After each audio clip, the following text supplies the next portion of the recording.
welcome back. This is Paranormal Now, the podcast on the Inception Radio Network that airs every Saturday night at 11 p.m. Eastern Standard Time, 8 p.m. Pacific Time.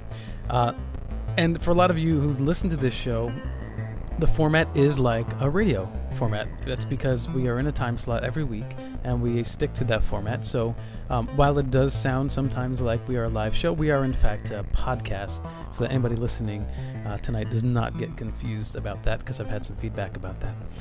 Anyway, so we have a fantastic guest on tonight. I'm very excited because we actually met via the Inception Radio Network's other show, Epic Voyages Radio, which I've had the pleasure of guest hosting for and doing the technical social media work for them as well. And as usual, I want to invite anybody who is new, not only to the Inception Radio Network, but to the kind of format and the topics of discussion that we cover on this show. We cover a broad variety of, quote unquote paranormal, but that includes alternative history, and not to be confused with the alternative right. We do anything from aliens to ghosts to the most strange and bizarre stories that you've ever heard.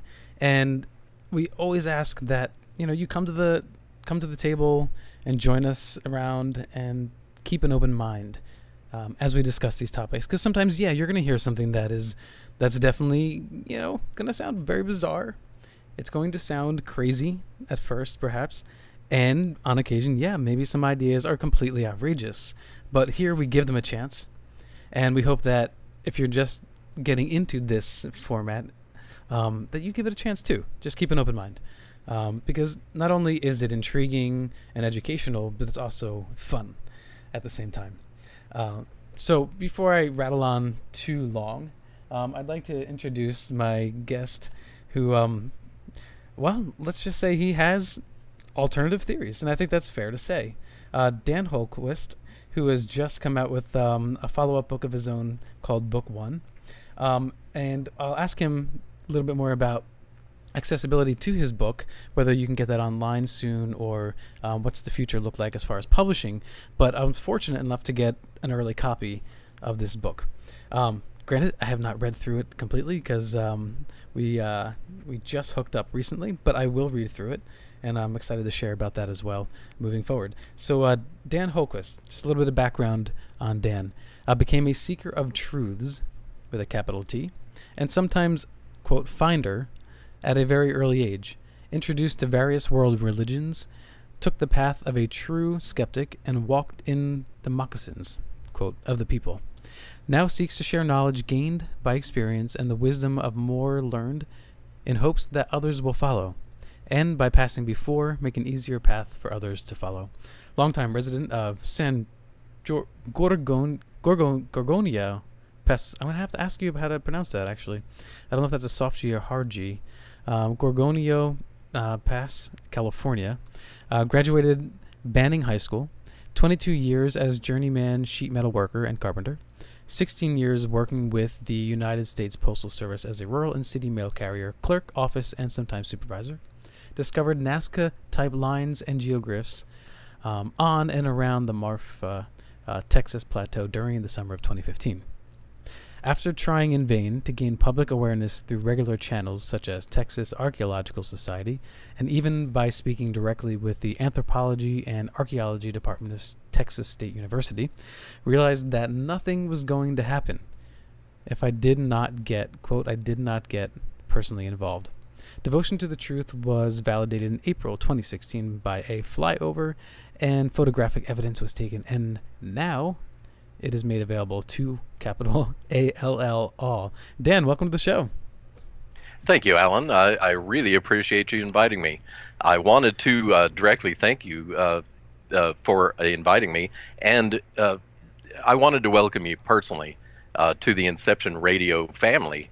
I'm a bit of a fan myself, and I come here to learn and have a bit of fun. And you know me in chat as Don Daniel. My YouTube channel is also Don Daniel. My Twitter feed is Don Daniel, @Don Daniel, and my website is dondaniel.com.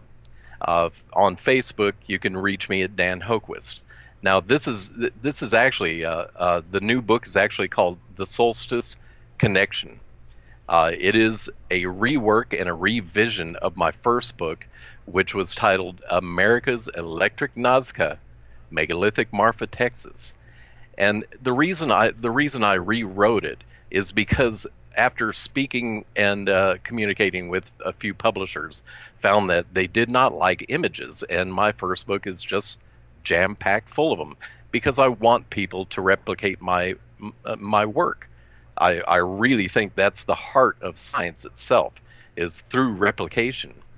But 2015 was an amazing year for discovery, and this particular discovery started with a backyard layout for a replica Stonehenge done in scale model, and I wanted to be sure that it was done right, so I brought up a blueprint of Stonehenge, and I started trying to figure out where the solstice rose and fell. And of course, I knew where the winter solstice was because of we happen to live between two 12,000-foot mountains. This is called the San Gorgonio Pass, and it's a circular kind of area, which is kind of unusual in itself, but it actually separates Southern California from the desert area of Palm Springs and beyond, and on into Mexico. This particular discovery was done through finding a notch in the ridgeline. And so I played around with Google Earth, and I found through the tool function that you can layer a photograph or a picture onto the surface of the Earth and rework it. And so I had to check out how Stonehenge, the blueprint, fit over my area, and come to find out it didn't. It drew me further out and further out still until I actually left the coast of Southern California and joined with the Channel Island group. That's Santa Catalina, San Clemente, Santa Rosa, a few other islands. And these are unusual. They're about 22 miles off the coast, by the way. That's Santa Catalina itself. Unusual itself because these islands don't have anything on them. No natural water, no vegetation, no natural animals or anything of the sort. In early, well, let me take you back to the late 1800s. A German naturalist named Dr. Furstenstein was working in Mexico with the Aztecs, and he had found a story of fair-haired giants, a noble race of fair-haired giants living on Santa Catalina Island. So he went there and discovered that the stones outlining the central portion of the island, and if you can imagine this, the central portion of the island is actually circular. It's actually 22 miles long, but it's 8 miles wide at the center, and it's actually a circular formation in the center with a 2,000-foot mountain peak in the center of that. But along the outline of the island itself were these standing stones, and they matched Stonehenge, or the formation of Stonehenge in UK. So it began to be known as Stonehenge Island. A man named Ralph Glidden took that a little further and started doing excavations in the Channel Islands. On Santa Catalina, he found over 3,700 giant skeletons. And remember, there's nothing out there. There's no water. There is nothing to support life. 3,700 giant skeletons were found and taken by the Smithsonian, which brings up another 2015 fact. In 2015, the Smithsonian had to reveal that in court, that they had destroyed skeletal evidence of giants all throughout the country, that they had actually been entrusted with. So they basically had admitted to manipulation of history, of recent history. Why it all comes to control. And when I started to look at Stonehenge itself, I noticed that it only had one passage in and one passage out, and that's the summer solstice. And in the central formation, there's a U formation. I happened to be listening to Zecharia Sitchin at the time, and he called the Anunnaki children of the sun. And I made a leap of faith that the people who built this megalith called Stonehenge were the Anunnaki. Well, in 2015, they also discovered elongated skulls in the Stonehenge area. And also, in 2015, discovered Superhenge. And you might know a little bit about the Superhenge, Alan. Mm-hmm.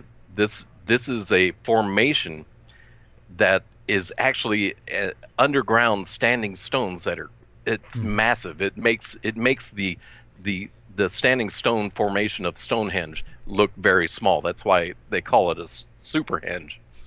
But I don't know why. I decided I would follow the solstice out, and guess where it leads? Right to the Superhenge. I have to feel that this is a subterranean setup at the Superhenge, because archaeologists think it was fully covered at one time. And as you travel further, you go across the ocean to Denmark, and Sweden, where there were at least 200,000 megalithic subterranean dwellings, most of which are destroyed now. This is not Vikings or Gales. It was someone else who did this. Dolmens, mound structures, but nothing like the effigy mounds in Americas. They were mound structures. But this line carries on directly through St. Petersburg, Russia. And this is important in itself, that we'll pick up a little bit later. St. Petersburg has amazing artistry, just incredible artistry. But it was all supposed to be done before there were measuring tools, which is kind of unusual. So I decided I would take this back to Catalina and try to follow the solstice line from Catalina. Catalina connects exactly with the Grand Canyon, and then it moves on over a mountain called Navajo Mountain, which is about 10,000 feet. And then, although it's in North America, it's been largely farmed through the Midwest, there's nothing that really marks it until you get into Wisconsin. And this is Inception Radio's hometown. They're home to hundreds, if not thousands, of effigy mounds that are mostly destroyed now through farming, but one still exists today that was excavated as a stepped pyramid. It's called Fort Aztalan in Wisconsin. Moving across this area, it takes you to Mount Washington, and then further on still to Nova Scotia, which is the farthest eastern point of the North American continent. But this line carries you, if you're a treasure hunter, you have to realize how important this is. It carries you directly over Oak Island, the money pit exactly of Oak Island. Well, that's intriguing. Yeah. Yes, this is just another validation of that I happened to run across. Yeah. Before you continue, first I want to thank you for welcoming me onto the Inception Radio Network, and also I realized you corrected me on the book title because I read the subtitle, not the solstice connection. I just read book 1, so hopefully there's going to be more books. I guess that's the plan, right? Yeah, that's why it's called book 1. I already have book 2 outlined, and I've started to actually get the material together. That should be out next year. I have plans for a third book that might be a little more science fictiony, speculative fiction, actually. Uh, Not really science fiction, but speculative fiction based on fact. And this is the fact that the Anunnaki uh, are connected to the megaliths. And when I realized that I was connecting major points like the Grand Canyon, Fort Aztalan, Navajo Mountain Peak itself, Washington, the Mount Washington, and then the Money Pit. These coincidences are mathematically impossible unless it's Well, an artificial survey. let's preface well, two things. Let's start with the Anunnaki, and let's provide a little bit more background on what we think, or what some people think the Anunnaki actually are.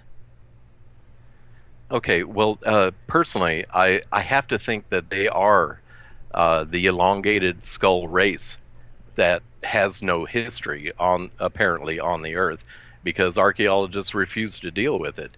They're found all over the place. They've actually found Hmm. some in Antarctica too, which is very, very strange because it's supposed to have been covered by ice for hundreds of thousands of years. Of course, the Piri Reis map says different. That we'll get into a little bit later, I think. But I found a validation here in 2017, early this year, when it was raining to beat the California drought. In January, they had improved their Doppler radar so much that the topographical maps are just beautiful. But when they did that, I found a corroborating geographical feature that's simply impossible. This feature goes from San Clemente through on a solstice line that directly parallels the line that I theorized in 2015 from Catalina to the Grand Canyon. It goes exactly to the Grand Canyon. You can see traces of this on satellite imagery. Hopefully, a good satellite imagery. But I found it on the weather report, and this is unusual because it's an actual national weather report. This line is impossible. It crosses at least two mountain ranges and over two continental tectonic plates, both the Pacific and the North American plates, directly at a line where the San Andreas Fault ends. Now, I know that seismologists like to think that this continues from the San Francisco Bay Area all the way through into the Baja Gulf. It doesn't. It actually stops here in the San Gorgonio Pass at a point called Kitching Peak. This solstice line, by the way, does not travel over Kitching Peak. It travels just to the west of it in a trench line, and this is how you can actually see this as a trench line from the Grand Canyon to San Clemente, over these tectonic plates, over these mountain ridges, in a perfect line without any variance. This is absolutely impossible because they say that California has been moving north for several inches a year for so long. It's not there. The fact is, there is no seismic activity after Kitching Peak. This mountain is perfectly placed where it takes the energy, the seismic energy, and transfers it both north and south around the area, and does not allow anything from the San Andreas Fault to continue to the Salton Sea. That area between the Salton Sea and Kitching Peak is a 150-mile area with absolutely no seismic activity. This was reported in 2016 on their seismic That's maps. very bizarre. Yeah. It's not possible for this line to exist. It exists on both sides of the peak. And the funny thing is, I'm personally connected to it. I didn't know this. I was actually shocked when I started looking very, very closely at this line. And you have to realize just how rural the area is. You might think Southern California is full of people, but it's not, especially in this area where the solstice line crosses. This geological anomalous feature crosses exactly through the mountain ranges, which are just now starting to have a little bit of construction. Directly through the center of Lake Elsinore, which is a man-made lake, by the way, and didn't have a whole lot of community until the lake was formed about 30, 40 years ago. I grant you that there are possibly thousands of people who have been, born and raised on this line. But when I came across the line crossing into San Gorgonio Pass, it crosses into Old Town Banning, where I grew up, and no more than about 100 feet from where I grew up for 12 years, about 200 feet from the school that I went to for elementary school, about the same for the high school. And another impossible coincidence, it crosses over the gym that my mother actually laid the cornerstone of in her high school days. She was a salutatorian. The coincidences are just staggering to me, because it tells me that that something is manipulating on a long-term basis, and the only people that involved have to be the Anunnaki. And as a skeptic, I just want to say something about skepticism, because it's a really poorly used term now. Debunkers and denialists should never be included as skeptics. They are not. They're not willing to take anything that they haven't already thought of. They've already determined their conclusions, and therefore are not skeptics. They're not scientists, and are not willing to deal with, something that is not of their own making. Right. Well, it's different when a skeptic will the job of a skeptic is much like a scientist. It's, if you want to challenge a theory, then you have to look hard at the facts provided and the information provided. A and alternative evidence. Doesn't do that. Especially alternative evidence. This is why I decided that I would treat the Anunnaki as the realistic makers or builders of Stonehenge monument. Well, that also ties to the giants. If I'm accepting one, I have to accept the other, because Stonehenge, Catalina, is giants. That almost 4,000 giants were dug up there. There's a funny little thing I just wanted to bring up. I didn't bring up in the book because I couldn't find information on the plaque that was found. But in Avalon Bay of Santa Catalina, which is an artificial bay that's dug out perfectly circular, and of course it's been remodeled since we've occupied it as modern humans. But there was a giant, an 8-foot giant, discovered there with a plaque with strange hieroglyphics. And if you'll remember Oak Island also had a similar plaque. And this actually ties it, because the line that crosses over Oak Island ends up crossing the very final piece of land in North America. It's an unnamed island that looks exactly like a giant footprint. Now, isn't that a nice little validation of giants on both sides of the continent, besides the dolmens that exist on the East Coast there too?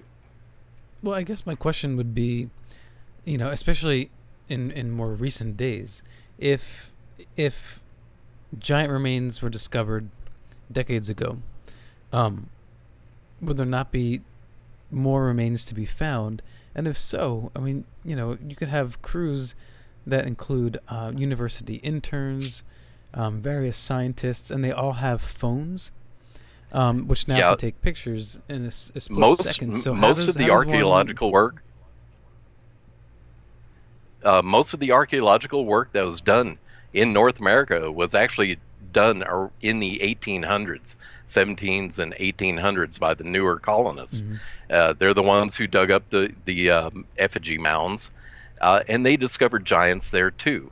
And there are notable newspaper clippings about the Wisconsin giants, especially in the Fort Aztlan area, and their tie is directly to the Gulf of Mexico, where they found seaweed apparently draping a princess. They called it the seashell princess, I believe. She was found in a very ornate dress of seashells, and this is a giant woman, by the way. This, I believe, you can still see in the museum of Fort Aztlan, or Aztlan, Wisconsin. But the seaweed comes from the Gulf of Mexico, and that doesn't surprise me, because in Texas they also found giants too, down at the Gulf of Mexico. And on a northern line from that, you had the Cahokia mounds, which are basically a pyramidal setup that was excavated and then refilled in because the indigenous Indian people took control of the area. So you do have megaliths in North America. Just everything has been repackaged. There's nothing that's really shows the ancient peoples of America. They want you to believe that Indians are Mongols, but that the genetics just don't show that. They don't show that, right? Yeah, I guess. But my question was, if now we find a team of archaeologists find a giant skeleton or remains, how do they hide that? They don't. Actually, they have been reporting some findings, like tall. It's very tall people, right? We've been very, very fortunate in recent days just to have information on the new mummies found in Nazca, because the government, the Peruvian government, has now taken over. They want to be like Egyptologists. They want to control all the information that comes out of Peru, especially the Nazca area. All right, well, Dan, let's hold it there. We're going to our first break. You're listening to Paranormal Now on the Inception Radio Network. My guest is Dan Hoquist, and we will be right back. Welcome back to Paranormal Now on the Inception Radio Network, your weekly podcast. I'm your host, Alan B. Smith, and tonight's guest is Dan Hoquist. And taking us out of the break is Bob Marley, Buffalo Soldier. So, Dan, I want to get back, before we continue on with the story as we have been going, could you just take a moment to explain what Oak Island is to those who are new to the story of Oak Island?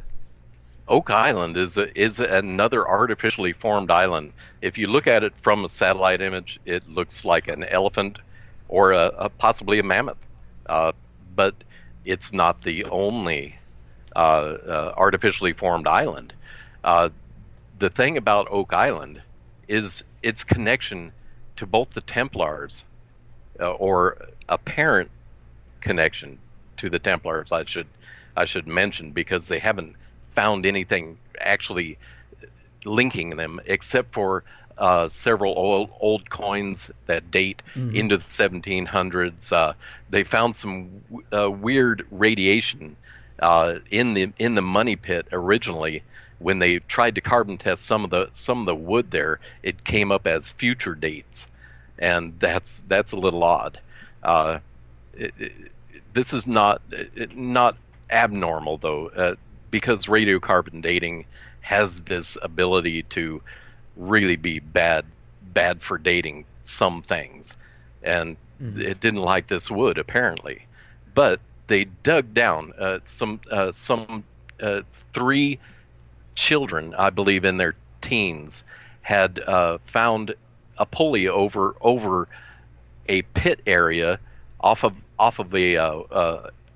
an oak tree, and they decided to dig there thinking there was treasure, and they actually found a few things, but they found every 10 foot was another level of rounded logs, and ended up with they found coconut, and coconut is not natural to this hemisphere, much less and much less the island area of Nova Scotia. But they've actually kept going. Every 10 foot they found this logged off area, but on one of them, about 90 foot down, they found a plaque with hieroglyphics, and that I wish I could find out more information about the plaque found on the giant in Catalina, but I believe they're the same kind of hieroglyphs, which kind of it kind of eliminates the Templar connection to Oak Island, but it's also connected to the earliest. Christopher Columbus had additional captains with him, and one of the boats, there's a missing piece of time, and this is, according to the stories, this is the point where this boat went, and that was to hide certain artifacts, and this has not been actually validated, though. Although, do you really think the matching glyphs between the 2 points, discludes the Knights Templars, or might the Knights Templars have been using something that was passed down? Actually, this is all passed down. The Knights Templars are who we call the Masons now. The Masons gladly take on that amulet too. They consider themselves Templars. They actually this comes from one of the first mystery schools of Egypt, and that's the Temple of Luxor. Is considered the first Masonic temple, and you'll notice that every Masonic temple has these columns, 2 columns on the entry door. Well, that's supposed to emulate the obelisks that were in front of the Temple of Luxor. But there were other mystery schools too. And I just want to ask you, Alan, you're aware that latitude and longitude are a fairly new device. How do you think people actually navigated for 190,000 years, give or take 500? We know for a fact that people sailed using the stars just by memory. Exactly.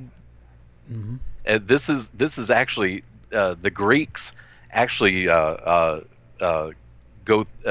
they detailed this particular kind of navigation in the Odyssey, Homer's Odyssey, by using the constellations and the position of the sun. They were able to accurately move around the world. There's a story of a Greek named Pythias, a mariner who knew exactly where Stonehenge was, and this dates to at least the 3rd century, which is kind of unusual because the Arthurian legend of Stonehenge it dates to the 5th. But 2015, all the discoveries, they actually found up to 15 lower structures in the Stonehenge mound, or in the circle. In other words, now, weren't some of those thousands of years older. It's much older than they even imagine now. But Pythias knew exactly how to find this. Yeah. Do you remember? Were they all? Was it stone, or were there not wood? Stone hedges underneath? there is some evidence of wooden posts used Hmm. along the same lines as the Superhenge. By the way, they Right, think that right. they used the wooden posts and then covered the whole Superhenge on top of those pillars, those columns, Okay. using them Hmm. using it as a subterranean housing. I believe it's actually a an underground Stonehenge. Same size blue stones are found along the edge, but they're buried So at the we could. Superhenge. So if you think, in that case, would it have been possible that they actually had ceremonies underground, and that's what Absolutely, this was for? It's like a safe place for absolutely. ceremonies. Yeah. But it goes even deeper than that. They've found very recently that a lot of these standing stones have markings on them that are meant to be seen at night, which means they glowed. And now, how is that possible? Well, I think I found the answer, to tell you the truth. But this I'll have to take you through. We were talking about Pythias and how he knew where the Stonehenge monument was from Greece. He didn't travel overland. He used water navigation. So uh, these anthropologists thinking that men were too afraid or didn't have the knowledge to cross open water, are just they're dismissing the actual evidence. And this comes to the Antikythera machine, by the way. Hmm. Uh, this was found in the 1960s in a shipwreck off of Greece, and it's about a 6-inch device made of about 30 or so cogs that are exactly machined to interact with each other. And what it is an analog computer of the constellations, or the movement of the constellations, just like an astrologer would do nowadays with a computer program. That's amazing to me. This this dates to at least 100 BC, which means that they were operating on even older knowledge. And this is all learned in the mystery schools of Egypt. The original mystery school of Egypt being the Temple of Osiris, and there is a stone that anybody can go visit today. You can look it up online. A stone that they would like to think is etched, but they really have no idea how this thing was marked. It is the symbol of the flower of life, the geometric sacred geometry symbol of the flower of life. And apparently, this is what they used for navigation, was the constellations and the position of the sun, especially on the solstice. That's when the day stands still, or the sun stands still. That's the actual Hmm. literal meaning of the solstice, solstice, the day the Well, sun stands still. I think you Go make a ahead. really good point with the Antikythera machine, because we know that knowledge used is, no matter how groundbreaking or advanced it is, or who the genius is behind it, is based on previous knowledge. So Exactly. this device, it's surprising enough that it's as old as it is. All that means is that there was a series of uh, individuals that preceded this and passed knowledge down and built upon that knowledge. So yeah, I agree, especially since we know how Samoans even today can, though there are not many left, I don't believe, that can actually navigate using just their eyes. But this idea that humans were afraid of the waters, were afraid and not clever enough. It is pretty absurd. And if we were actually human beings, essentially with the brains that we have for, let's just say 1,000,000 years, that's a pretty acceptable number, even in mainstream academia. So it's very hard to believe that for hundreds of thousands of years we didn't use that brain. So to me, it does make sense that we were out all over this earth, far earlier than history tells us. And every year, more discoveries are made that push the mainstream history back by 1,000 years or 5,000 years, and it's getting bigger and bigger. So I kind of feel like this ancient history that may sound ridiculous to some people today as we speak, won't sound outrageous in 10 years from now. And really, academia wants you to believe in one of two theories: the out of Africa theory or the multi-regional continuity theory. And both of those don't explain the migratory patterns. In the out of Africa theory, this is the one that most people refer to. They would like you to believe that everybody is related to an evolution that moved out of Africa and up through the coastlines and across some kind of land bridge that only happened during the Ice Age into North America. But the problems with this are the haplogroups which say they were here. There is no genetic line past haplo X. That means haplo X is the dominant genetic feature of the people on this continent. Everybody else happened to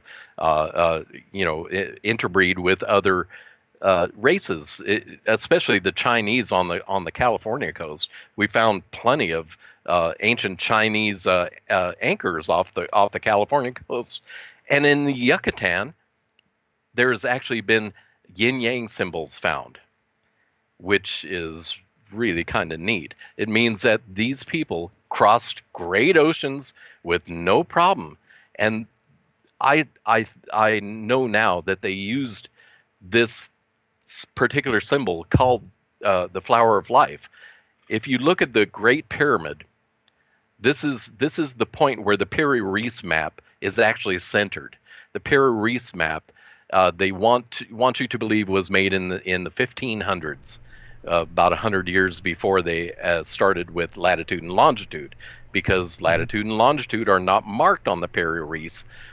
What is marked is this emanating solar pattern, a rayed pattern from the center of the Great Pyramid in Giza and other spots.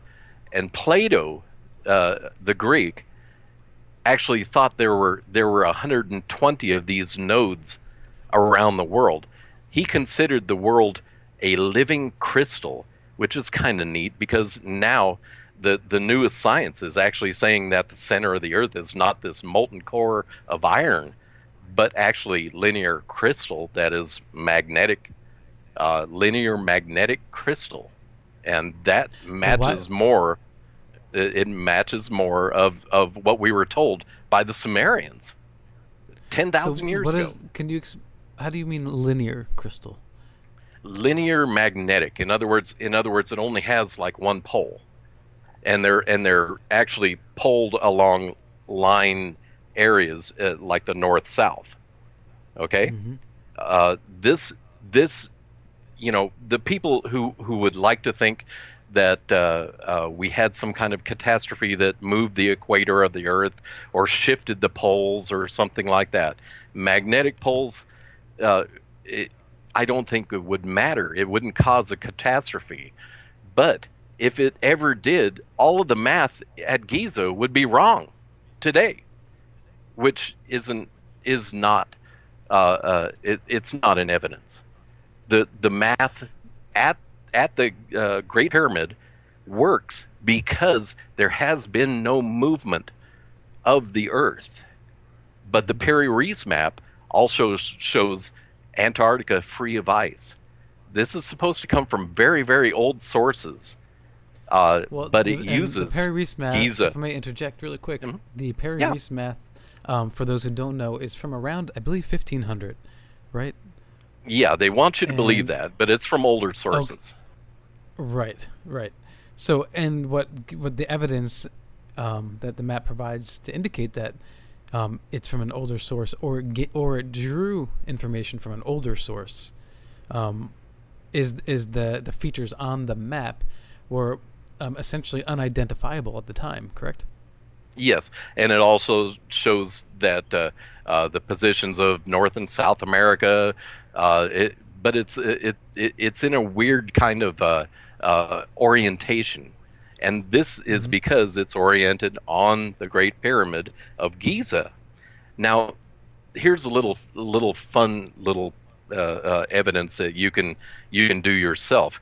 If you imagine the looking down on the Great Pyramid, it's made of this square, and and you can actually draw lines across the apex from corner to corner. Okay, now if you draw a circle around the base with all of the base points in the circle touching, and then you circle each face of the Great Pyramid, you make a flower of life symbol. You start it right there. So this is why I say we were using the flower of life symbology. And come to find out, when I tried later, I overlaid a pattern of the flower of life over the Stonehenge blueprint, and they match precisely. So all of this great math that we get at Stonehenge, they didn't have to know. All they had to know was a circle, the flower of life symbol, and it's basically a perfectly divided circle. This is the same line that Sir Francis Bacon drew to the new colonies. And he apparently had information from the early Spanish conquistadors of Mexico City looking a lot like Atlantis. It was a canal city, centrally dry, surrounded by water. And a lot of people aren't aware how closely it resembles Atlantis. Outside of Mexico City, it's proper is Tiwanaku. That's where the Pyramid of the Sun is. And funny thing about the Pyramid of the Sun, it's not a north-facing pyramid. Researchers have been telling people that it's a north-facing pyramid. It is not. It is a solstice-facing pyramid. Now, this is what happened when I started drawing lines from the Great Pyramid. Is I drew one line, and amazingly, from the northwest corner across the apex to the southwest corner, it matches exactly with the altar of Stonehenge. And then it comes into the Americas, and it crosses over Lake Michigan, where there have been pyramids apparently found in the water, and exactly over the mound structure that I spoke of in Wisconsin, the pyramid, the stepped pyramid of Fort Aztlan. And on in through the Americas, it leads to Texas. Now, this particular place is Marfa, Texas. And Marfa, Texas, you might know of as the place where phantom lights have been seen for about close to 200 years now. Although one particular piece of research was done out there, it's not enough to really call research. They had some students from the archaeology department of the Texas University go out and sit at the Marfa Viewing Center, and they concluded, I think they had concluded before they went out there, that all the lights were car lights on roads. Well, it discounts all of the anecdotal evidence. There was the original person who reported this was a cowboy named Robert Ellis. In 1883, he chased these lights thinking they were Apache campfires, and of course didn't catch them, and that's where the original story comes from. But later, during World War II, uh, they had an air base there, an Army air base, uh, which later became the viewing center, the Marfa viewing center. This particular base had the function of training these pilots who did some night flights, etc. They were almost crashing to the ground because they were chasing these lights. The archaeology students just didn't even bother with that evidence at all. This is from our government sources, by the way. So the lights are real. They are a phenomena. I believe they're an electrical phenomena. But what happened when I started really looking at all these lines I had been following? Like everybody has heard of the line that connects Easter Island with Machu Picchu, with the Great Pyramid. Well, yeah, it also connects to this what archaeologists have grudgingly accepted as a real geological artifice. In other words, an artificial geological anomaly in the middle of, well, I should say the west of the Sahara. It's an eye that's oriented on this line, and this line crosses exactly over the pupil. And I say pupil of the eye because geologists had to grudgingly accept this, that each of these circular formations are made of different soil that were artificially brought in and formed circularly to make this appearance. When you look at it from altitude, it looks like an eye. Anyway, that connects with the west wall of the Great Pyramid at Giza. It exits on the over the apex and slightly off of the east side.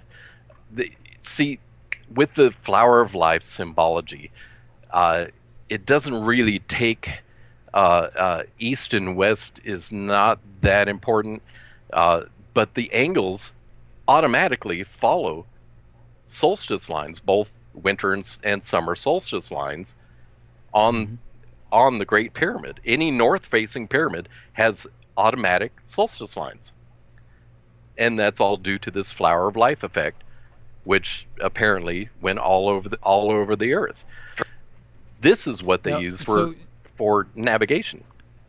It is for the purposes of the book. I know that you said that there are so many images, and that if you packed all those images into a book, then you could never get it published because it would just be page after page of images. I found that out the hard way.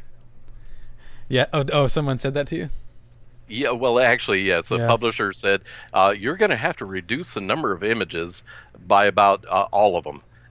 So that's why this upcoming book doesn't have a whole lot of images. That's the whole point. Right. The images are everything. I really wanted people to be able to follow this. So what I'm doing is I'm now transferring all of my research onto my Facebook, my website, and, of course, the YouTube I've had going for some time now. But all of my research is on there. The flight pictures of the Marfa Plateau, if you're interested, is a 7-part series called Texas Electric Nazca. And that details all of the validation that I did personally on my flyover of the Marfa area. But I wanted to explain the electric part.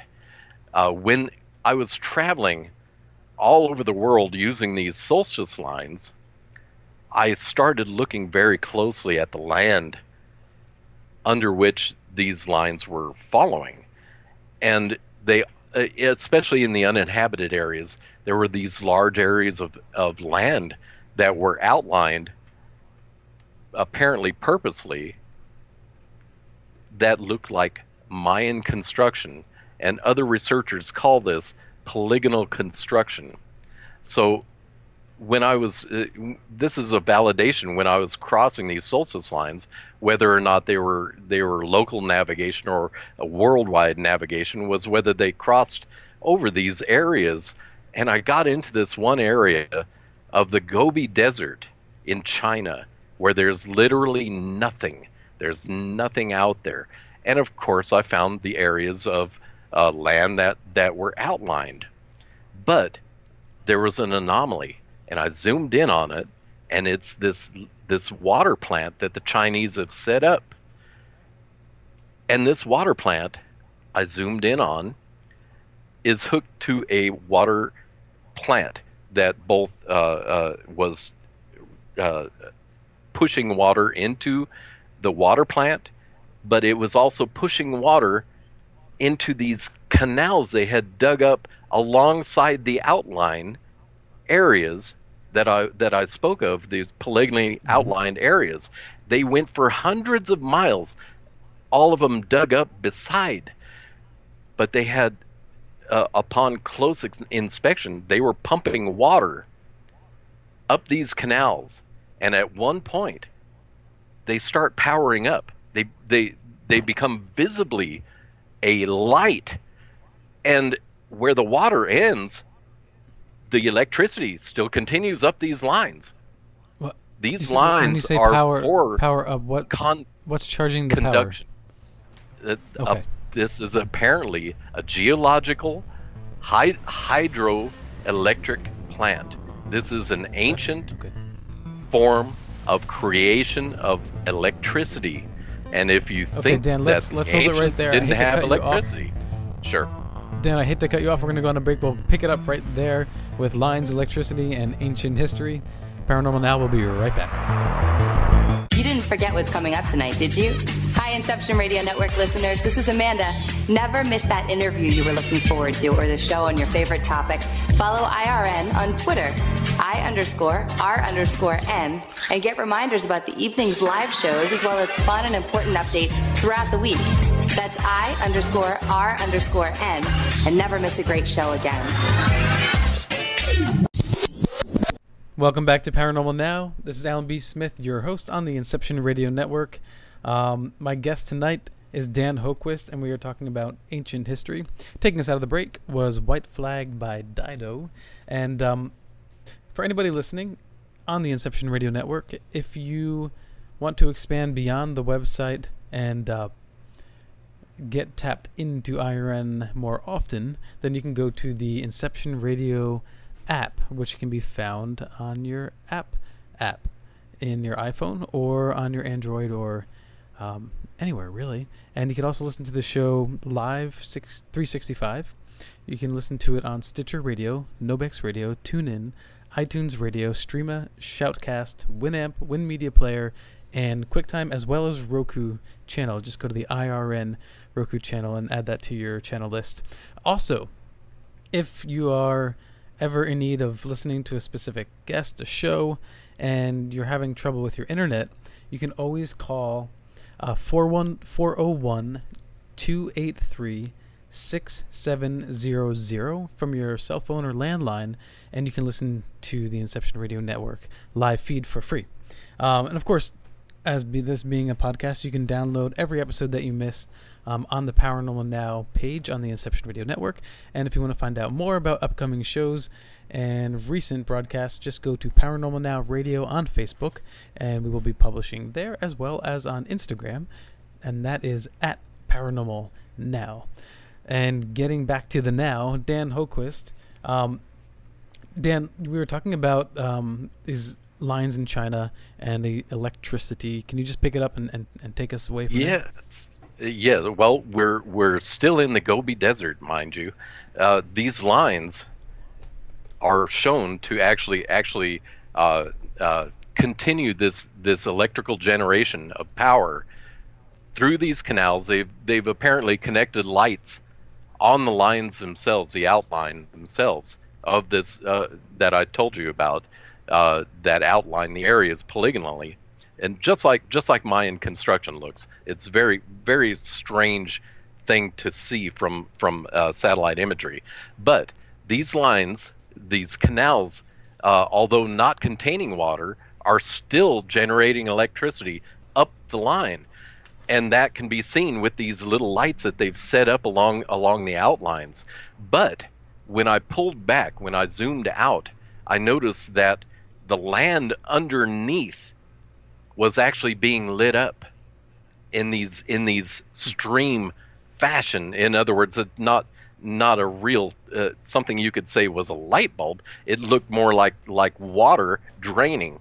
So I have to associate that with what they were doing, generating this electricity up these geological formations, which I believe are quartz. And this is not the only time that we have proof of ancient electrical generation. In the 70s, there's a Hindu chemist who happened to be reading one of the newly discovered Vedas, which described a king levitating his throne. And the more he read, the more he realized he was reading a chemical battery. The chemical battery was so impressive to him that he had the Veda actually read into the Chemical Institute, their minutes, which is just amazing. So it sits there in permanent record now. But if you think of the Baghdad batteries, this is more what's happening in the Gobi Desert to me, is that they were actually using an acidic water and connecting it, by crystal apparently. And to research this, I ran right into a guy named John Hutchison. He's a bit of an eccentric inventor from Canada who is better known for the Hutchison effect, which he's levitated bowling balls. He's caused metal to catch on fire. Strange those videos things are actually on YouTube, right? Yeah, absolutely. But he doesn't keep records real well. The work that he did with crystal shows that if you attach an electrical device, an electrical output to quartz crystal, it lights up like a light bulb. And this is very important because there's no sign of any kind of burning torches or candles in the Pyramid Giza area. And that shows another connection, which means that somehow that they were lit up using quartz. And if you get into the actual research on Giza, you find out that it has a high quartz content in all of the rocks. And all of the rocks are somehow different, like the use of rose granite. The obelisks themselves are all different material. They're not the same.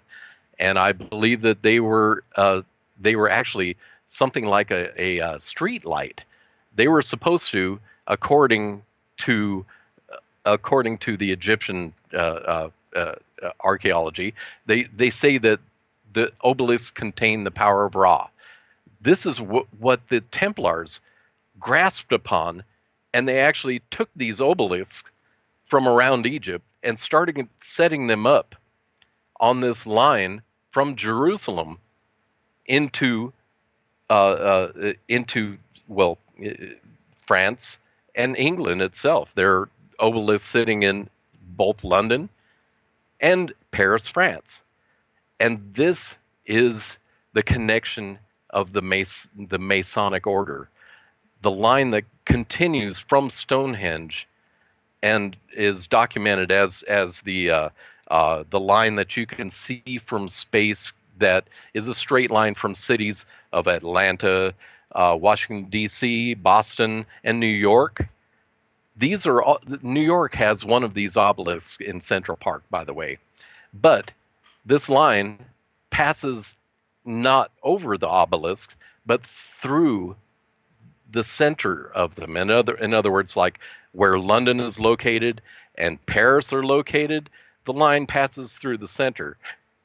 The Templars apparently wanted to make their own connection to New Jerusalems that they tried to build in France and again in London, and were successful at Washington, D.C. I took a Stonehenge layer from the Capitol, and the reason I did this is because it's actually the Belt of Orion. When you look at the Capitol the White House itself, out to the Washington Monument, or the man-made obelisk at Washington D.C.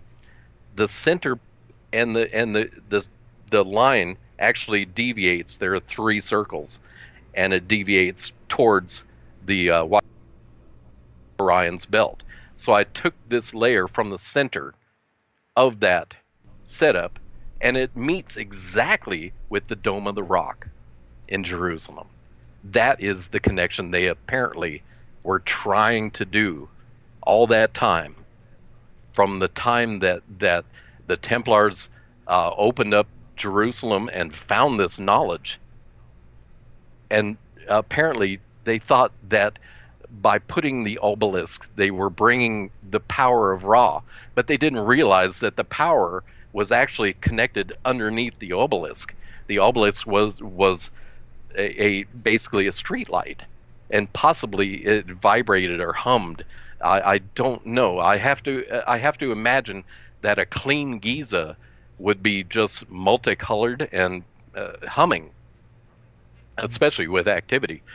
But continuing into Marfa, Texas itself, I found these polygonal areas were outlined, and I decided I would highlight them to make it easier to see. It led to an area where these areas, the land areas connected, that was set up to look like a cross, and not just any cross, but a Gaelic cross.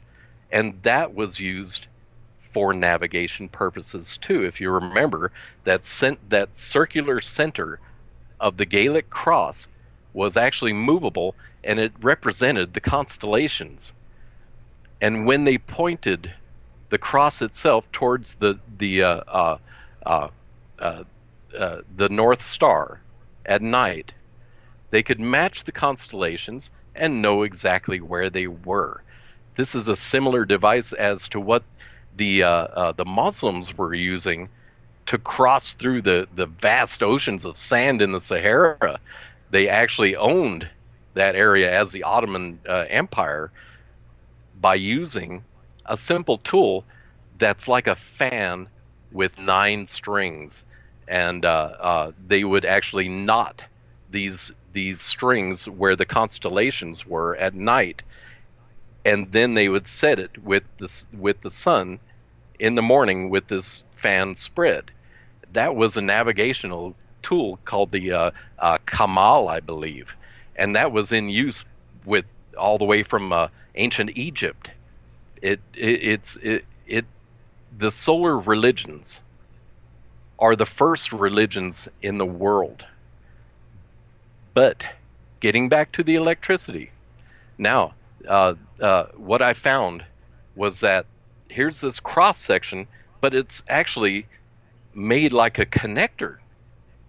And then there was a line from that area with these Dan, apparent arrows. Dan, where are you taking us back to this cross section? This is in Marfa, Texas, on the Marfa Plateau. Okay. Now, the Marfa Plateau, I believe, is noted for its lights. This is an electrical phenomena out there. It was intended to be lit up, just like the lines were in the Gobi Desert. And, to verify this, I actually went out to Nazca and looked around on the satellite imagery, which is really obfuscated. But there are sections where apparently these lines are still functioning that are actually exhibiting the same kind of electrical output as the lines in Gobi. So I believe this is all connected, that Nazca itself was lit up from underneath. Nazca is famous for its quartz. It has a quartz cap. And again, if you have an acidic aquifer and the connective possibilities of quartz itself, which John Hutchison has shown in his work, it really simplifies things as a navigational tool for the Anunnaki. They came to a dark world, and the first thing they did was they set up these areas that could continue producing electrical lighting without their continuous monitoring. In other words, like a closed loop geohydroelectric system where the acidic water would actually power the electrical phenomena. And that's a cold plasma. It's not a hot plasma, it's a cold plasma. This would be invisible during the day, but still continuing. And this also happens in any kind of Baghdad battery. The Baghdad battery is all you really need is anything acidic, and it'll give you 1.5 volt. That's the same as a little square battery. It just amazes me that people think we didn't have this in ancient times. I mean, it is funny to think that, because just going through grade school, we could get electricity out of a potato. Exactly. So I mean, photons, electricity, energy in its many forms is in everything. And some of those natural things it's easier to tap into that energy, and if we could do that with the most basic of instruments, I can accept that. This is a free energy. This is actually a free energy. Well, that's what Tesla was chasing, and that was only 100 years ago, and he was a genius for his time. And I guess, of course, if it wasn't for J.P. Morgan pulling out his funding, we might actually live in a different world. Exactly. And he was doing exactly that. He was trying to tap into the natural energy that just is, and scientists don't deny that it's there, because we do it in science class. I think they just have a hard time accepting that it was done on a larger scale, with prehistory mankind. And you have to wonder if the ancient alchemists, the Hermetics that were using these ancient Egyptian systems, actually, if they actually had electricity, we might even be a different world now too. This is it boggles the mind. But this science was not ours. This science belonged to someone else who knew how to use it. And the crystal, the quartz itself, being a conductive capacitor, even now they're using it for memory storage, because it has unlimited memory storage. But going back to Plato, he thought the whole world was a living crystal, and you could actually speak with the world's soul at some of these nodal points like Stonehendge, Machu Picchu, Giza Pyramid itself, and this, of course, the Emerald Tablets of Thoth say the same thing, exactly the same thing. Yeah, it's really fascinating to imagine. I mean, Jules Verne, Journey to the Center of the Earth, crystals, and they were generating electricity, and this is how they had light in this subterranean atmosphere. And I do want to ask you, 'cause I meant to ask you earlier, what is the recent evidence that suggests that the center of the Earth may not really be molten iron? This was very recently done by physicists who, even though we know that gravity and pressure actually create heat, enormous pressure, but it does funny things. It makes rock plasticine. And if you've seen the Mayan walls, you see these puckered areas. This was probably done by gravity and pressure to actually mold these things to make them plasticine. This was evidenced in a the Kola deep borehole that was done from the 70s to the 90s in Russia. They found a few very unusual things, like oil is not fossil fuel. It's not connected. No way, it never has been. It's found at about over twice the level of the oldest fossil. And that's another thing about fossils, too. The oldest fossil they found in there was plankton that almost looks exactly the same as it does now. And according to Darwin, we should be talking to it by now. It did not evolve, just as we have not evolved for 200,000 years, no matter what notables like David Wilcock or Graham Hancock want to imply. There has been no notable improvement of the human species. And really, if you look at the evolution of the world, well, things don't evolve; they actually get smaller. If the dinosaurs are birds now, it just gets smaller. But the great creatures still exist under pressure in the oceans. Coelacanths, huge whales, great crocodiles are still roaming the seas. And who knows what else, because we can't get down there. I think that's a good point. I mean, was gravity, was stronger, and that's what made things bigger. So it would make sense that we would shrink as gravity lessens. Well, it actually comes to the Sumerian Chronicles itself. It tells of the Anunnaki becoming adapted to this gravity and not being able to return to Nibiru.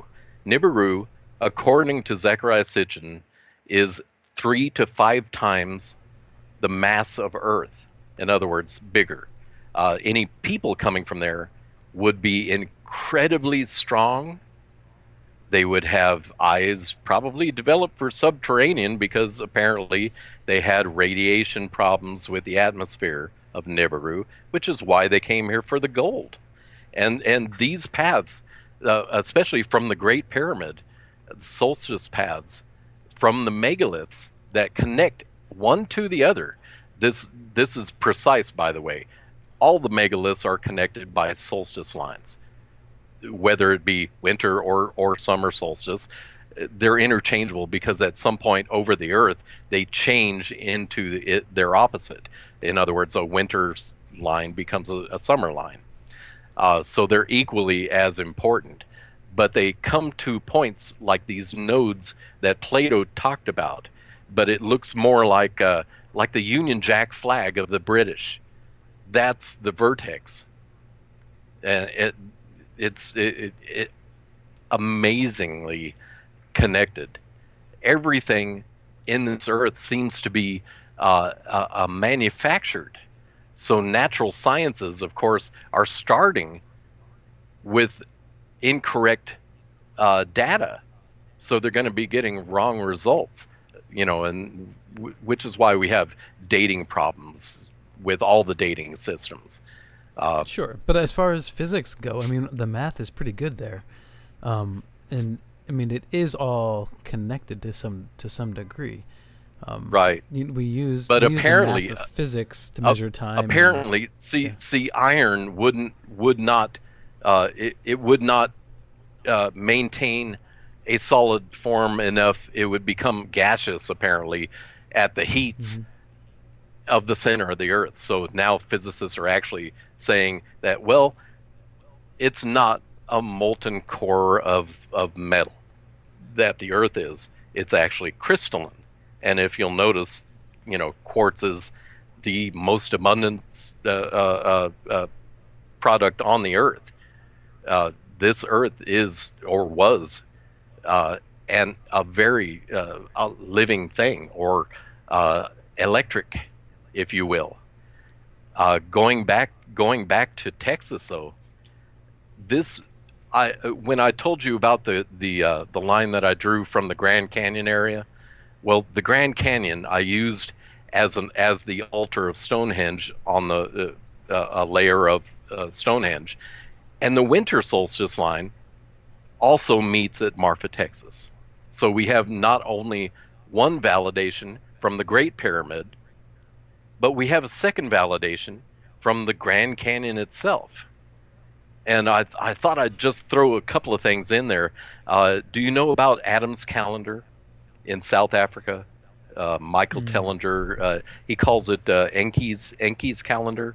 It's perhaps the I'm familiar oldest with Michael version. Tellinger. I don't recall. Okay.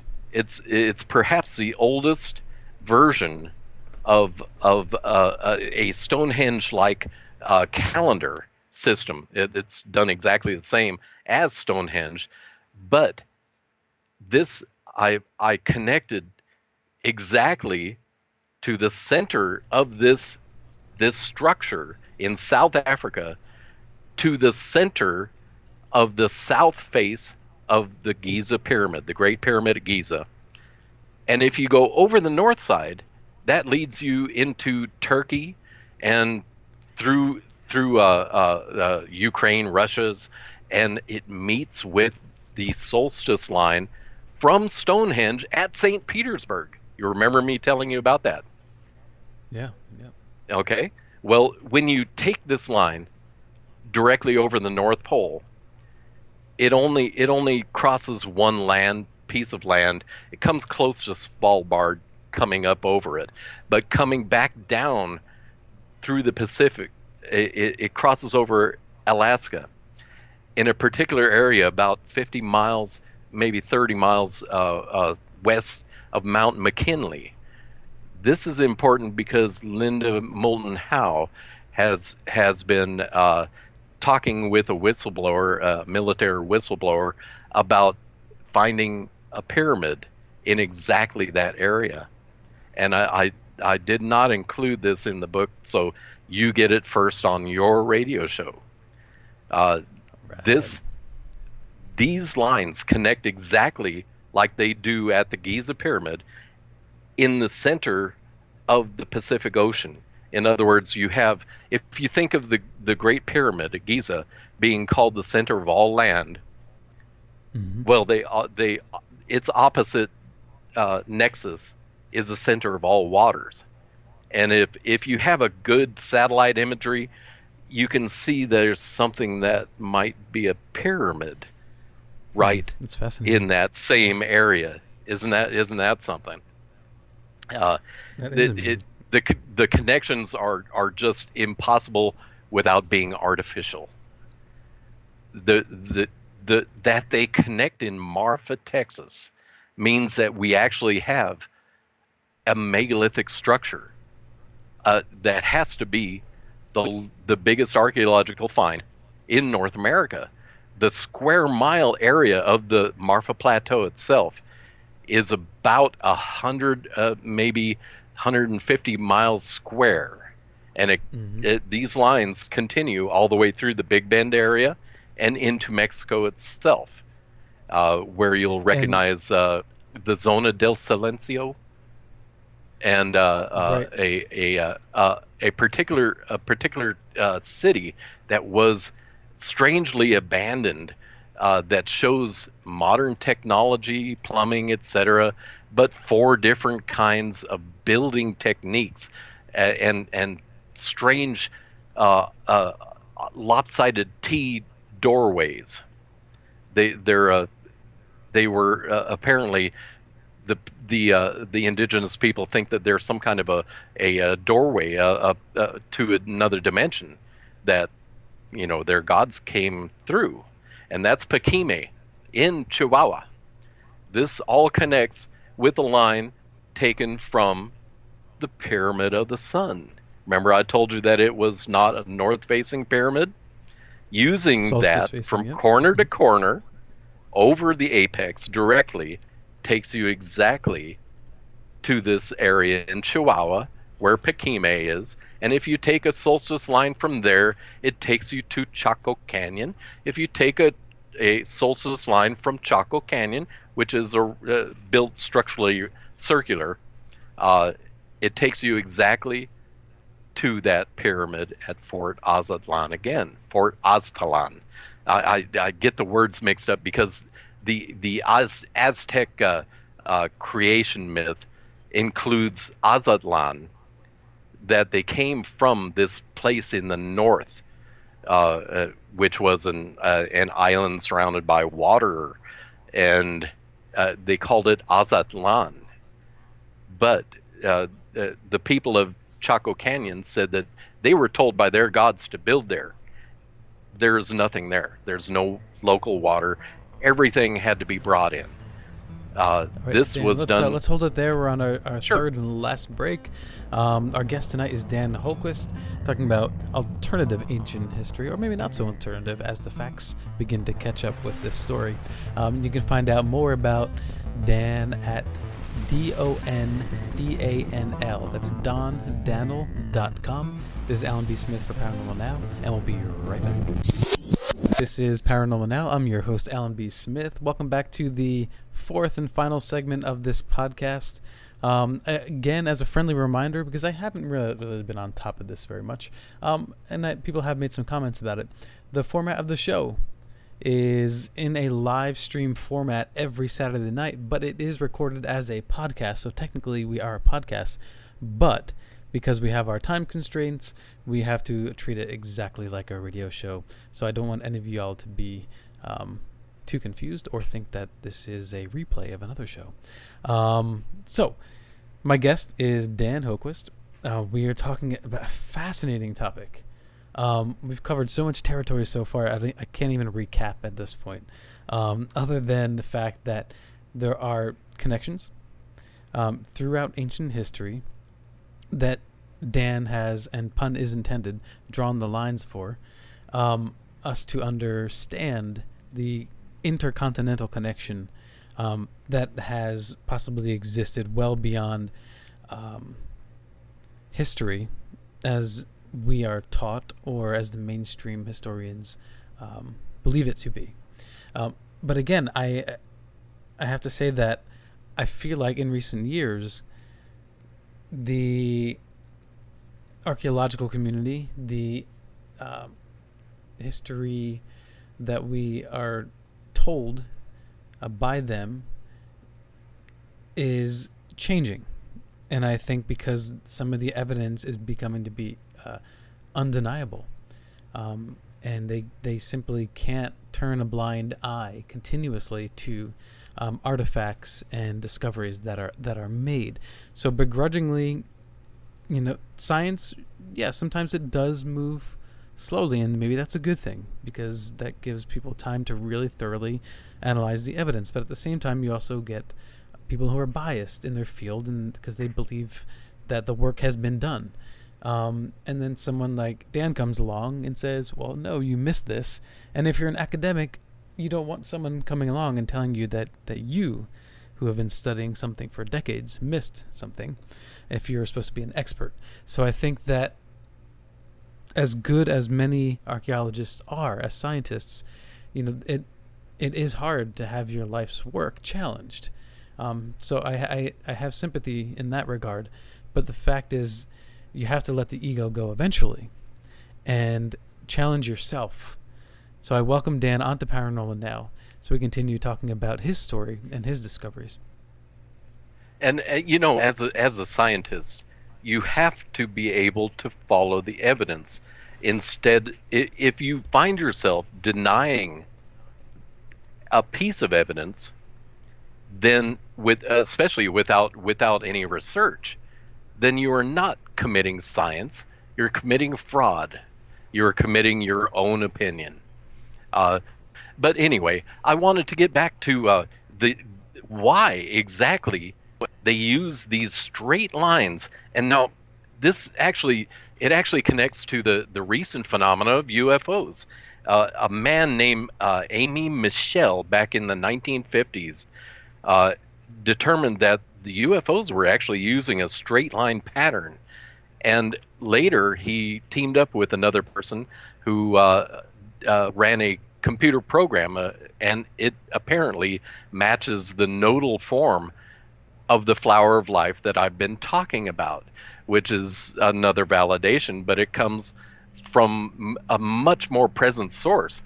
These UFOs are apparently the Anunnaki, and they might be back. This is something that might be troubling, except at some point they got enough gold, or they might have even been able to make their own gold, because what they started calling the Emerald Tablets of Thoth, or Hermes Trismegistus, was the Philosopher's Stone. And this is something the alchemists had searched for to change lead into gold, or other metals into gold, to transmute from one substance to another. That was the purpose of alchemy. And apparently the Anunnaki either got enough gold, or they found out how to actually make it. And this, I think they probably learned through the electrical discharge known as plasma, because what you learn in school are three forms of matter: solid, liquid, and frozen. Gaseous, put it that way. It's solid, liquid, and gaseous. But there's actually a fourth form of matter, and that's plasma. And any physicist will tell you after the Big Bang, there was a time of plasma. Plasma is mutable. You can make anything, and that's what the universe is made out of.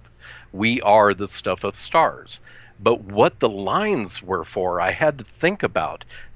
That these straight lines that they were using, and apparently they needed them aerially.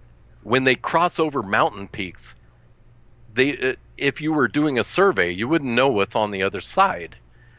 But they didn't care. They used the mountain peak itself as dead reckoning, which is the earliest form of aviation that we know of. Our early aviators used dead reckoning. They used visual mountain peaks, etc. Anything that could be picked up from aerially. There were only two things that I could come up with. Either they had these straight line patterns for communication, or they had to transport. And because I was thinking of Anunnaki, I had to think of gold. The transport of gold. For each of these lines, they all connect megalithic temples, shrines around the world to at least one pyramid, or a pyramidal structure. And I say pyramidal structure because they also use mountains as pyramidal structures also. And you can verify this by Mount Kailash itself, the forbidden mountain in the Himalayas. Apparently, recent Chinese papyrus actually shows that this mountain might be an electrical generator of some sort, or a weapon. And then this mountain is 20,000 feet in elevation. So really, you have to think that they had science on a much higher level. But because of the weight of gold, when they were actually going from shrine to shrine, they had to have a place. And that's where I think they developed this pyramid, using a pyramid as a vault, apparently, or a refinery. A lot of this is not my theory. It comes from an earlier theory that pyramids were used to refine gold with, especially like the step pyramids down in South America. They look like wash bars. There's been a lake of mercury found under the Pyramid of the Sun, and mercury is really, it's connected directly to gold refinery. But that makes the Great Pyramid the destination. That's why all these lines come from the Great Pyramid. They would take this refined gold, I believe, to the Great Pyramid, and there it would be made into monatomic gold. And if you think of the coffer inside the king's chamber.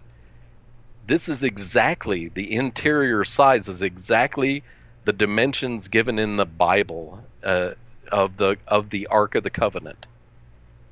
Huh. The Ark of the Covenant is basically a monatomic gold apparatus, and this, they were apparently eating it, calling it manna, on the exodus of the Jews from Egypt. It actually could have been, the Hebrews actually may have come from Samaria instead, but that's another story.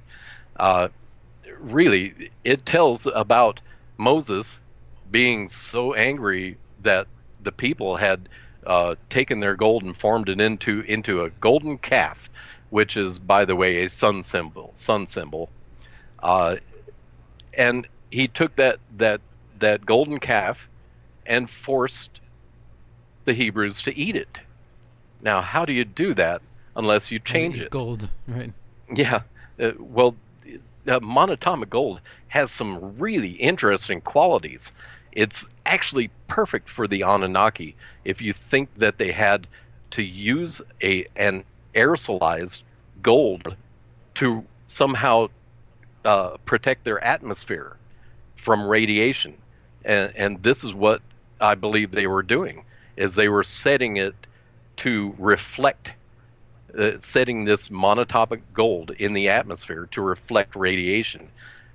They did not apparently have the Van Allen belts that we have, and that's another thing to think of when you think about the Earth as an artificial, or at least a terraformed planetary object, as the Sumerians chronicled in the Enuma Elish, that the Anunnaki actually set this into this orbit, exact orbit. And when you think about, we've got an upcoming eclipse, full eclipse coming in North America.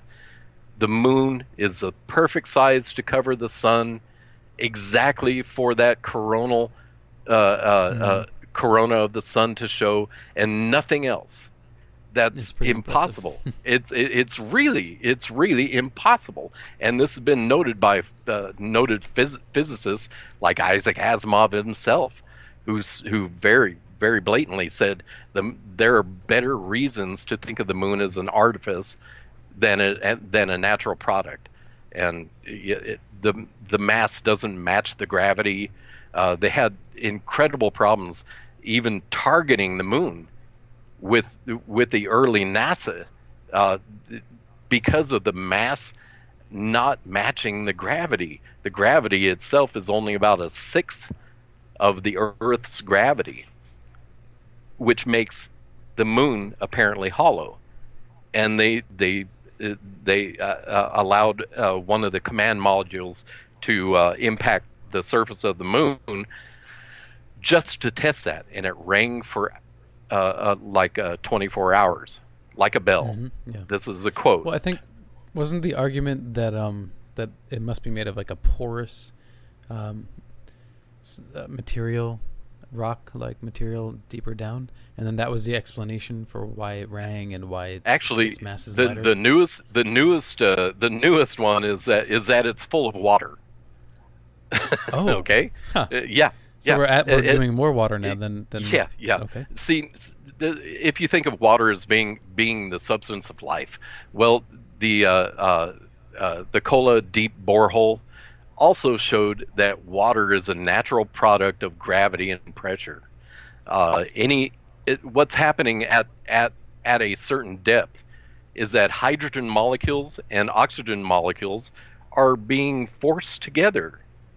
Without any explosion, no explosion. It just being pushed together by pressure to form water. In other words, any place, any planetary object in the heavens that has hydrogen and oxygen in the atmosphere will have water at a certain depth and form it in aquifers, just like it does on Earth. So really, life can exist anywhere. Especially because you know that gravity and pressure also create warmth. So really, there's no such thing as a Goldilocks zone. Really, space is cold. We found that out on the very first Mercury launches, putting men in orbit. Their hands were getting cold because the spacesuits didn't have air circulation around the fingers. They thought they could use something like a regular glove. Oh no. Anything from the sun, any heat from the sun, is actually bled off almost immediately. They found ice on Mercury, and it's almost in the corona of the sun. That's amazing, isn't it? That is astounding. Yeah. And the thing about the sun, it's kind of funny too. The corona is actually hotter than the surface by millions of degrees. Right. The surface is almost a bearable several thousand degrees, whereas as soon as you get up into the so-called atmosphere, the photosphere, the corona of the sun, it starts heating up by millions of degrees. But none of that heat actually reaches the Earth. None of it. What reaches the Earth is light in the form of plasma. That's what the Anunnaki figured out.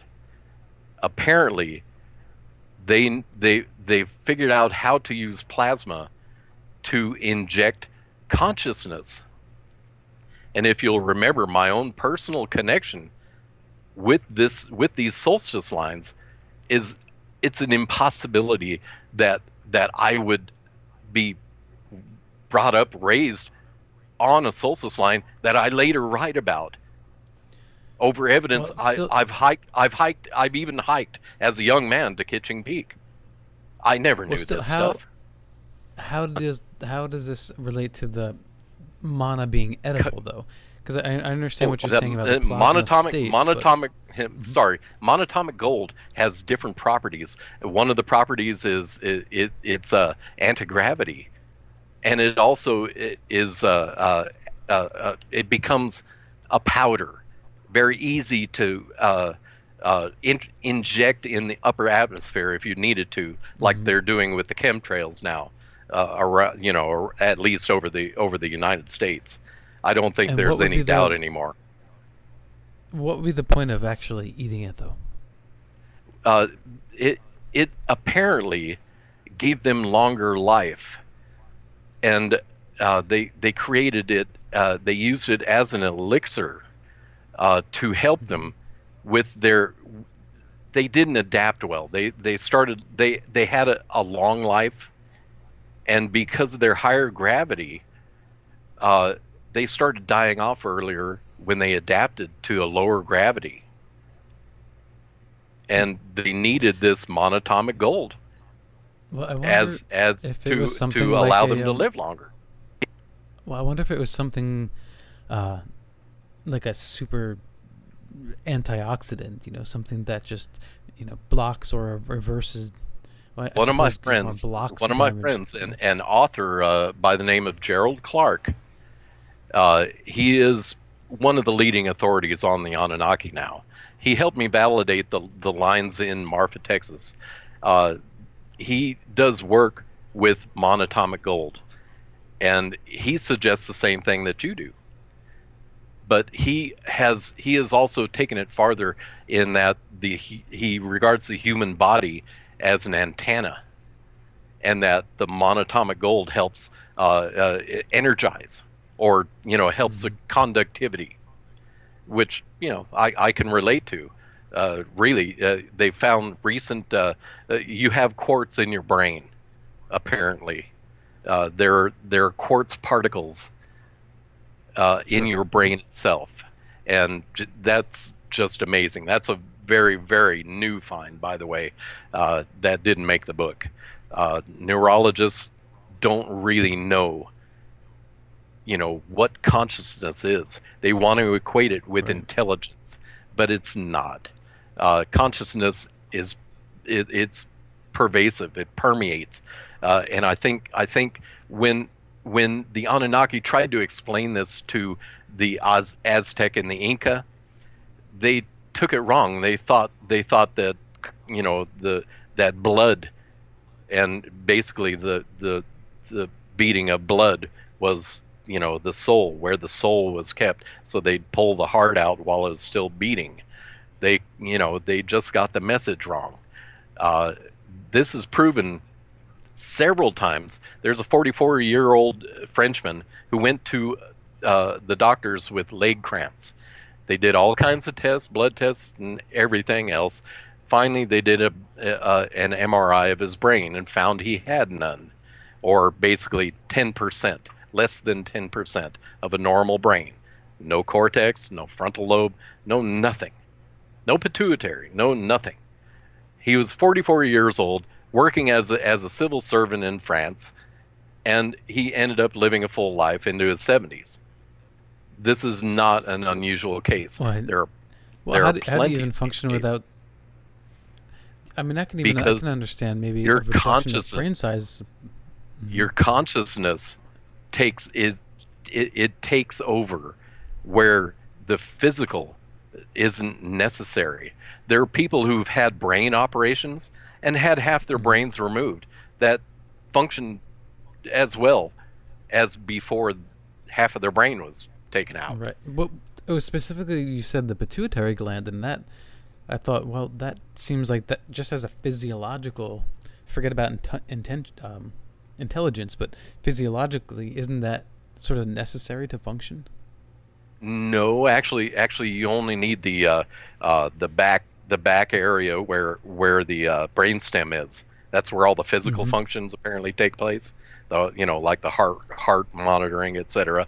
You've heard about the famous chicken that P.T. Barnum had for years without a head. Right. It had a brainstem. Okay. Yeah. Really, that's all that was necessary for it to be a functioning animal. Isn't that amazing? And apparently monatomic gold helps with your soul. I find that I'm probably allergic to gold, so I don't do it myself.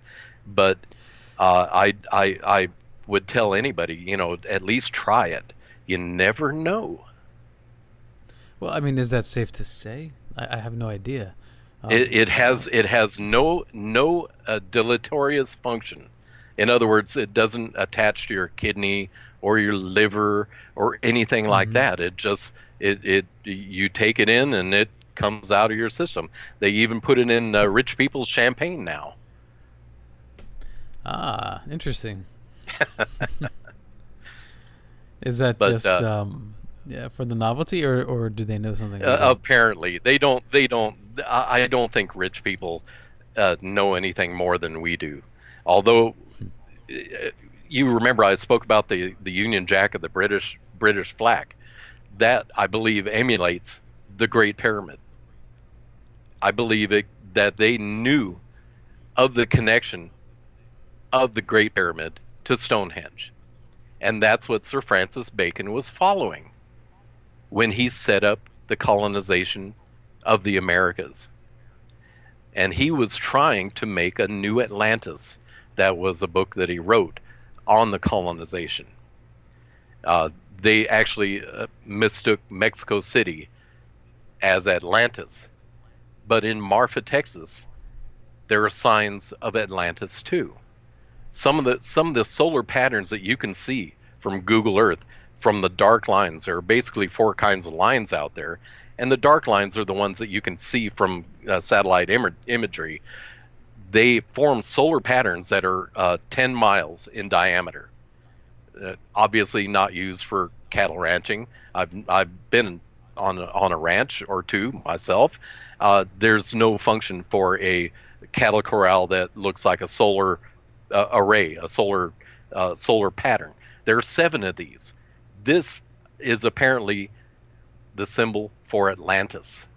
And I found other signs that point to Thoth himself, or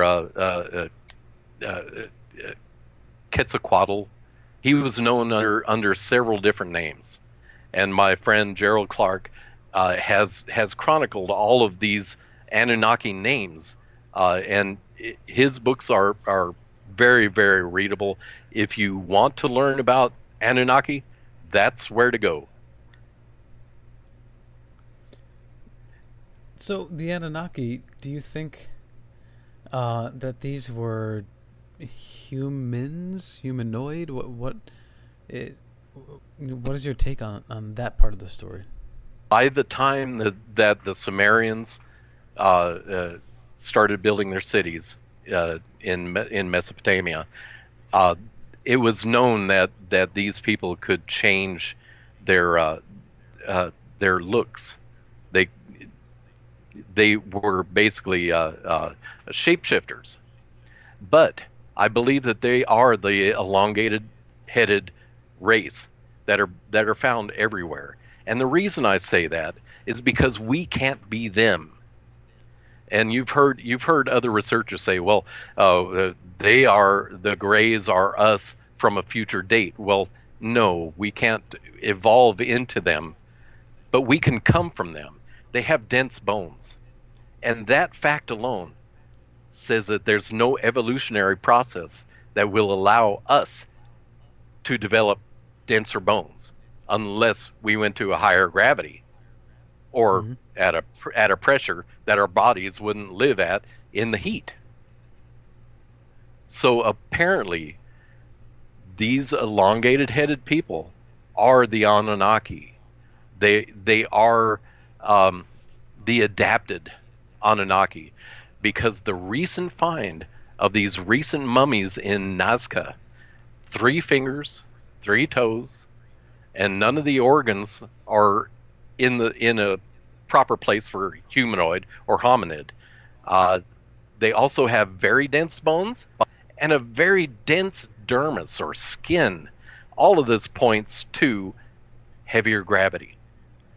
So the elongated headed people must be the gravity adapted Anunnaki, and they were apparently genetic masters.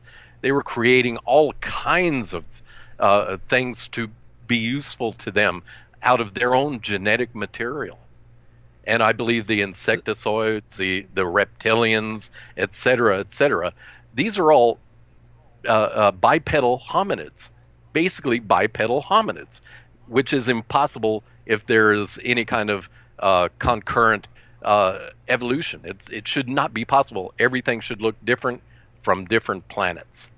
So Dan, in 30 seconds, what conclusion can you share with us? I want to share that these lines are the paths of gold. And if you want to find gold, you can use this information to actually go exploring. And I did not include a lot of things that I found at pyramidal structures, etc., because I really want people to gain their own bravery like ancient man and cross the open ocean without an archaeologist telling you can't. All right, I think we'll leave it at that. Dan Hoquist, thank you so much for coming on. I'm glad we actually got to meet virtually, at least. And so if you want to find out more about Dan, just go to dondanel.com, DONDANL.com, and also the same name, Don Danel. Or is it Dan Hoquist for the YouTube page, Dan? Dan Hoquist for Facebook. I use Don Danel for the YouTube.